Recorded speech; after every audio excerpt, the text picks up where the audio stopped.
শ্রী বিষ্ণু। জয় জগন্নাথ। গৌর আর নরহরির যুগল মিলন।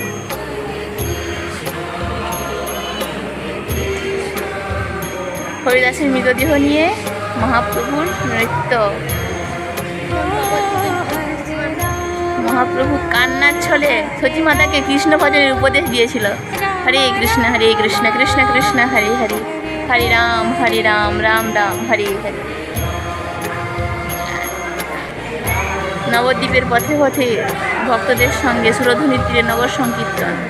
পাপী তাপীকে উদ্ধারের জন্য নীলাচলে গিয়ে জগন্নাথ বলদেব সুভদ্রা মহারানীকে শ্রীমান মহাপ্রভুর দর্শন লীলা।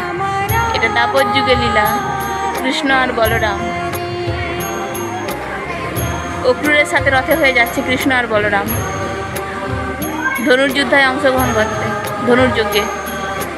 কার্তিক মাসে যেটা হয় দামবন্ধন লীলা। উৎফুলের বন্ধন দশা বালক শ্রীকৃষ্ণ আর লাঠি হাতে তার মা যশোদা। পুতনাবধ পালা। জন্মের পরে তার মা বাবাকে চতুর্ভুজ নারায়ণ রূপে দর্শন দিয়েছে কৃষ্ণ কারাগারের মধ্যে। পঞ্চতত্ত্ব। রাধা কৃষ্ণ